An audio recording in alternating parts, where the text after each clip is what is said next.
सम्मानित साथियों, सादर अभिवादन।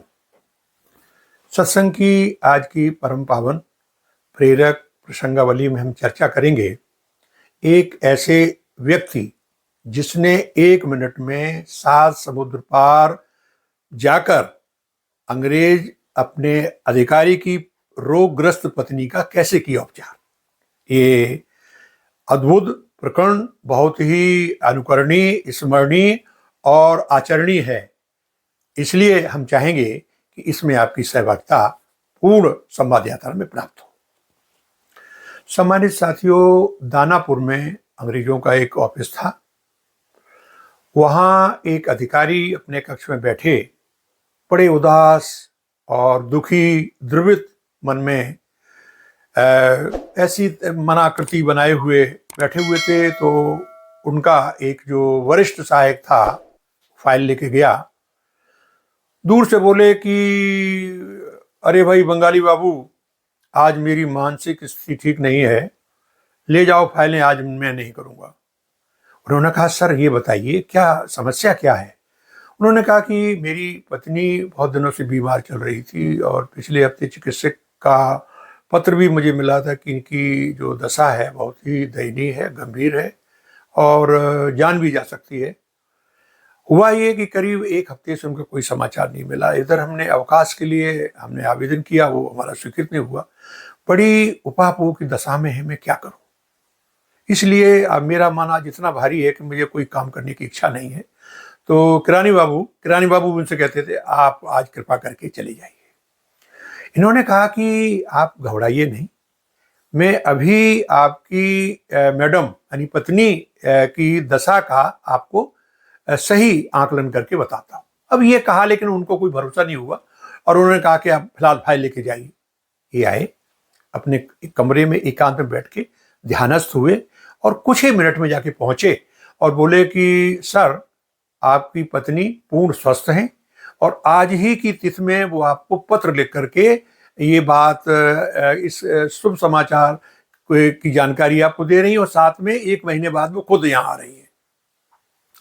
उनकी बात पर कहाँ भरोसा होता है कि वो कहते हैं ना कि जब तक सामने कोई चीज़ ना आ जाए तब तक आदमी भरोसा नहीं करता। उन्होंने कहा ठीक है, इस तरह से आप अपना काम करिए, मेरी मनोदशा बहुत खराब है। 1 सप्ताह के करीब एक दिन उन्हीं अफसर ने अपने सहायक से कहा कि जरा बड़े बाबू को बुला के लाइए। तो आए तो उन्होंने कहा कि आपने उस दिन सच कहा, मेरी पत्नी का आज ही पत्र मिला है, उसी तारीख का जिस तारीख में आपने कहा है, और उन्होंने कहा मैं पूर्ण स्वस्थ हूँ और शीघ्र ही भारत आने का कार्यक्रम बना रही हूँ। भाई किरानी बाबू, ये तो आपकी अद्भुत क्षमता है। उन्होंने कहा महाराज मेरी कुछ नहीं, ये तो ऊपर वाली की है।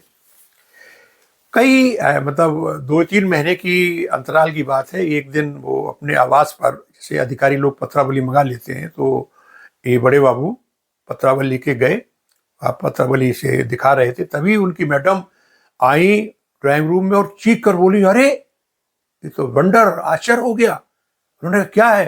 बोले यही होली मैन है जिसने मुझे रोग सैया पर जाकर मेरे मस्तिष्क पर हाथ रखा था और जैसे ही हाथ रखा मैं स्वस्थ हो गया। और उन्होंने कहा कि आज ही अपने पति को चिट्ठी लिख दो, आज ही की तिथि में बहुत परेशान है और शीघ्र ही भारत आने का कार्यक्रम बना लो। अरे बोले वो यही है। अब ये सुनकर के अंग्रेज अफसर हतप्रभ रह गया और उन्होंने कहा अरे भाई किरानी बाबू, आप इतने महान हैं, मैं नहीं समझ पाया आपको, क्षमा करें, मैंने अशिष्टता अभद्रता कभी आपसे की हो। और उनकी पत्नी तो चूंकि विदेशी थी फिर भी हाथ जोड़ के चरणों में गिर गई कि महाराज मैं तो आपकी शिष्या बनूंगी। समय साथियों, ये कोई साधारण आदमी नहीं थे, ये थे पुराण पुरुष योगीराज श्री श्यामा चरण जी लहड़ी जी महाराज। ये महाअवतार बाबा जो युगातीन युग दृष्टा महान संत हैं, उनके परम प्रिय शिष्य और आज की इस वर्तमान विधा में जो क्रिया योग है उसके प्रमुख संवाहक रहे हैं। इन्होंने अध्यात्म की बहुत ध्वजा फैलाई है, पुराणों का, शास्त्रों का, अपने अपने मंतव्य से इन्होंने उनकी व्याख्याएं की हैं। और यहाँ मैं ये भी बताना चाहूँगा, आपको जान के आश्चर्य होगा, कई लोगों ने इस पर जो है बड़ा शोध किया है कि विश्वविख्यात गीता प्रेस के पहले घर घर गीता का अनुवाद करा के कौन भेजता था, ऐसा कोई संदर्भ था? तो सम्मानित साथियों, मैं ये बताना चाहूंगा, यही योगी राज युग पुरुष पुराण पुरुष श्री श्यामा चरण जी लहड़ी जी महाराज ने अपने सेवा काल में श्रीमद् भगवद गीता का जिस तरह से गीता प्रेस प्रकाशन कर रहा है, उसी तरह से कई भाषाओं में अपने स्तर से प्रकाशित कराकर घर घर पहुंचाया था। तो ये मैं कहूँ महापुरुष की, गृहस्थ संत की, ये महान योगीराज की कुछ विलक्षण प्रतिभाओं का परिचय मात्र में दे रहा हूँ। मैं आपसे ये भी अनुरोध कर रहा हूँ कि यदि आपसे आपके संपर्क में किन्हीं लोगों को इनके बारे में और कुछ इस तरह की अद्भुत कथाएं मालूम हों तो कृपा करके आप मुझे भेजिए। मैं उनका आपके पूरे नाम के साथ इसी संवाद यात्रा में सदुपयोग करूंगा। आशा है आप हमारी इस निवेदन से सहमत होंगे और आज हम संवाद यात्रा यही समाप्त करते हैं। आगे फिर इसी तरह शास्त्र संबंध और संत महात्माओं की बताई हुई किसी ऐसे प्रसंग पर आपके साथ चर्चा करेंगे जो आपको आध्यात्मिक क्षेत्र में एक नई दिशा प्रदान करे। तब तक के लिए हम आपसे आज्ञा चाहेंगे। सादर अभिवादन।